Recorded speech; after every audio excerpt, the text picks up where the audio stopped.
ప్రియమైన సహోదరి సహోదరులకు యేసుక్రీస్తు ప్రభునామంలో రూత్ ప్రేయర్ ఫెలోషిప్లోకి ఆహ్వానిస్తున్నాము. ఈ దినము మనము యెషయా 28వ అధ్యాయము 16వ వచనం చూద్దామండి. ప్రభువగు యెహోవా ఈలాగున సెలవిచ్చుచున్నాడు, సియోనులో పునాదిగా రాతిని వేసిన వాడను నేనే, అది పరిశోధింపబడిన రాయి, అమూల్యమైన తలరాయి, బహు స్థిరమైన పునాది అయిన మూలరాయి అయి ఉన్నది. విశ్వసించువాడు కలవరపడడు. ఈ మధ్యకాలంలో విశ్వసించువాడు కలవరపడడు అన్న మాటని పదే పదే నాకు వినపడుతూ వస్తుందండి. ఈ మాట ఎక్కడ ఉందని వెతికినప్పుడు యెషయా రాసినటువంటి 28వ అధ్యాయము 16వ వచనంలో యేసు ప్రభువు ఈ భూమి మీదకి వచ్చిన విధానాన్ని ఇక్కడ వ్రాయబడి ఉంది. చాలా స్పష్టముగా మన కొరకు ఏ విధంగా వచ్చారు అన్నది రాయి గురించి చెప్పబడుతోంది. ఇక్కడ పునాదిగా రాతిని వేసిన వాడను, పరిశోధింపబడిన రాయి, అమూల్యమైన తలరాయి, బహు స్థిరమైన పునాది అయిన మూలరాయి అయి ఉన్నది. పునాదిగా రాయి వేయటం అంటే మనం కార్నర్ స్టోన్ అంటాము. కార్నర్ స్టోన్ని చెక్కాలి. మామూలు రాతిని అలాంటి రాళ్లను వేయరండి, కొండరాయిని వేస్తారు, 4 పలకలుగాను చెక్కుతారు. ఆ రాయిని బేస్ చేసుకునే గోడ కట్టబడుతుంది, పునాది కట్టబడుతుంది, గోడ కూడా లెవెల్ చేయబడుతుంది. అలాంటి ఆ చెక్కబడినటువంటి రాయిని దేవుడే యేసు ప్రభువుని ఆ విధంగా చెక్కబడినట్టుగా చెప్పబడుతోంది. అయితే ఇక్కడ నన్ను కదిలించినటువంటి 2 మాటలు ఏంటంటేనండి, విశ్వసించువాడు కలవరపడడు అంటున్నారు. ఎవరి యందు విశ్వాసం ఉంచుతున్నామండి మనము? సృష్టికర్త అయినటువంటి దేవాది దేవుని పట్ల, అలాగే మన కొరకు ఈ భూమి మీదకి వచ్చినటువంటి యేసు ప్రభువు పట్ల మనం విశ్వాసం ఉంచుతున్నాము. మరి ఆయన యందు విశ్వాసం ఉంచినప్పుడు కలవరపడడు అని ఉంది. మరి ఆ 2వ మాట ఏమిటి అంటే, అది పరిశోధింపబడిన రాయి అంటున్నారు. మనము పరిశోధించబడాలి కదండి. మన వ్యక్తిగత గుణగణాలు, మన నడవడి, మన వ్యవహార శైలి, మన ఆలోచన విధానము, మనలో ఉన్నటువంటి ప్రాచీన పురుషుడు గురించి మరి మనం పరిశోధించబడాలి. కానీ దేవుడు లోకమును ఎంతో ప్రేమించెను, ఆ మాటలో ఉన్నటువంటి లోతైనటువంటి ఆ భావం అండి ఇక్కడ విపులీకరించబడుతోందండి. పరిశోధించబడినటువంటి రాయి. మనల్ని పరిశోధించవలసినటువంటి తండ్రి మనల్ని పరిశోధించకుండా మనము మట్టితో చేయబడిన వారమని, బలహీనులమని, ఏదైతే ఆదాము ఎలా తప్పిపోయాడో మనము కూడా ఎలాగో తప్పిపోతామని అద్వితీయ కుమారుని మన కొరకు పంపించారని మనము గత 2 వారాల నుంచి కూడా చెప్పుకున్నాం కదా. అలాగే యేసు ప్రభువు పరిశోధించబడ్డారు, ఆయన పరిశోధించబడ్డారు. మనము భరించవలసినటువంటివి పాప శాపాల గురించి మనము తినవలసిన దెబ్బలన్నీ కూడా ఆయన మీద పడ్డాయండి. అదండి కార్నర్ స్టోన్ అంటే. కార్నర్ స్టోన్గా, మూలరాయిగా, పునాది రాతిగా వేయబడినటువంటి యేసు ప్రభువుని మనం చూస్తూ మన కొరకు ఆయన అనుభవించేశారు. మనము ఎదుర్కొంటున్న ఏ పరిస్థితి అయినా ఆయనకి తెలుసును. ఆ పరిస్థితుల్లోంచి మనల్ని విడిపించగలిగినటువంటి సమర్థుడు అని మనం ఎప్పుడైతే విశ్వసిస్తామో, మనము మనుషులము కదా అని అనుకుంటున్నాం కదా. మరి అలాగే మరి అబ్రహామును కూడా చూద్దామండి. అబ్రహాము కూడా ఆదికాండం 22వ అధ్యాయంలో మొదటి మాటలోనే వ్రాయబడి ఉందండి.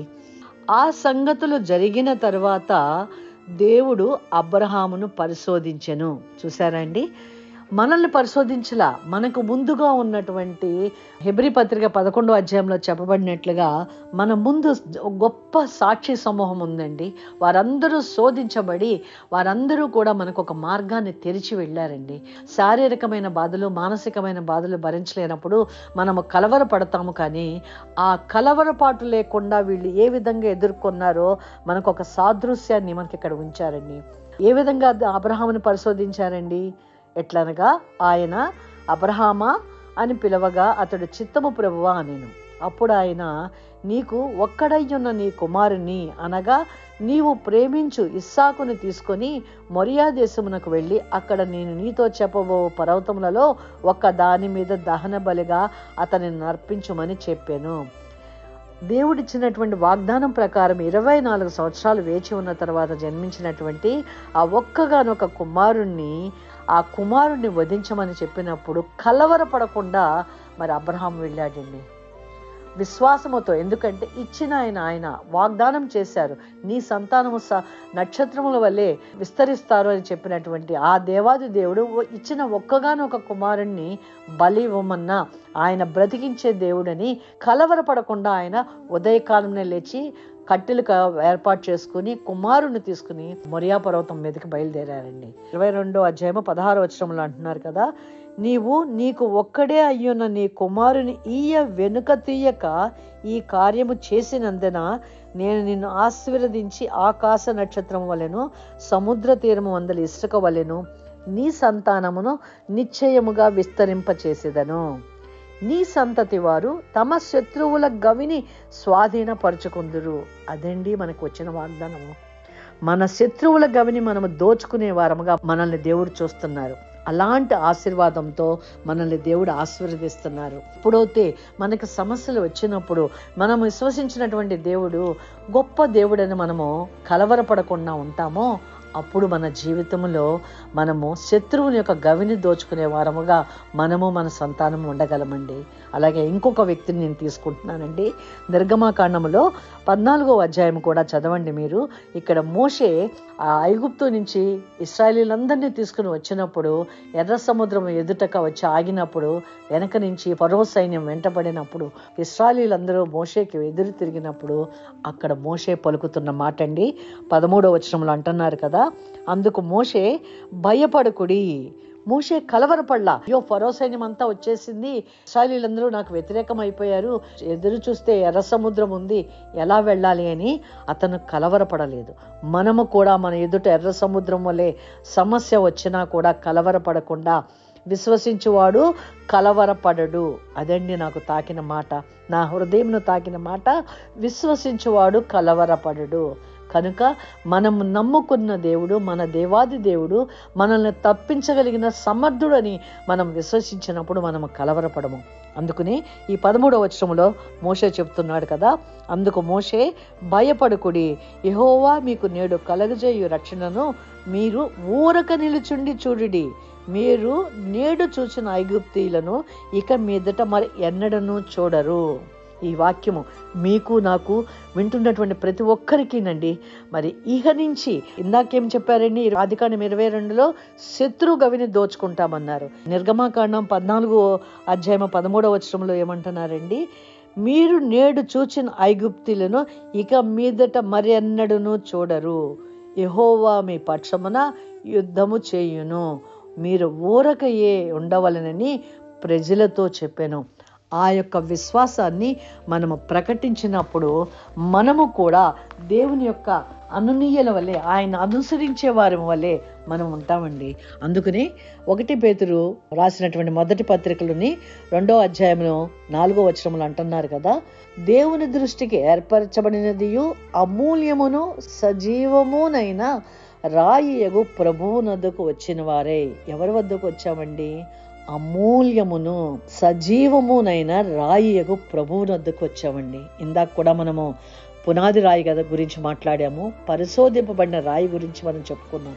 మన కొరకు మనము పరిశోధించబడవలసిన వారమై ఉండగా అబ్రహాము పరిశోధించబడినప్పుడు ఎలా కలవరపడలేదో అలాగున మనము కూడా సమస్యలు వచ్చినప్పుడు కలవరపడకుండా మనం ఎప్పుడైతే మనకు అమూల్యమును సజీవమును అయిన రాయి అయినటువంటి ప్రభువునొద్దకు వచ్చిన వారమై ఉన్నట్లయితే మనము మరి 6వ వచనంలో చెప్తున్నారు కదా, ఆయన యందు విశ్వాసం ఉంచువాడు ఏమాత్రము సిగ్గుపడడు.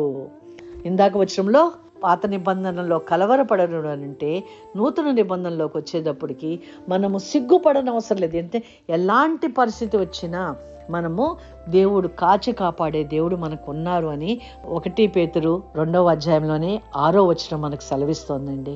మనము కలిగి ఉన్న దేవుని యొక్క గొప్పతనాన్ని, మనము మనకిచ్చిన ప్రతి వాగ్దానాన్ని, మనకిచ్చిన ప్రతి ప్రవచనాన్ని మనము మన హృదయంలోకి, మన మనసులోకి, మన అంతరంగంలోకి తీసుకుంటూ ఆ ఇచ్చిన వాగ్దానాలు 1 రోజో 2 రోజులో చదువుకోవటం కాక అది ప్రతి దినము కూడా మన బిడ్డలకి ఇచ్చింది, మనకిచ్చింది కూడా ఎప్పుడైతే మనం ధ్యానిస్తూ ఆ వాక్యాలని మనము మననం చేస్తూ ఉంటామో అవి మన అంతరంగంలోంచి, మన హృదయంలోంచి, మన కడుపులోకి అది జీర్ణమై మన శరీరంలో మనకు అది ఒక రక్తంలాగా ప్రవహిస్తూ ఆ సజీవమైనటువంటి రాయిగా మన దేవాది దేవుడు ఉన్నారని మనం విశ్వసించినప్పుడు మన జీవితాల్లో తప్పనిసరిగా దేవుడు తన రాజ్య వ్యాప్తి కొరకు మనల్ని వాడుకుంటూ యుద్ధము యెహోవాదే అని ఆయన మన పక్షముగా యుద్ధం చేస్తానని సెలవిస్తున్నారండి.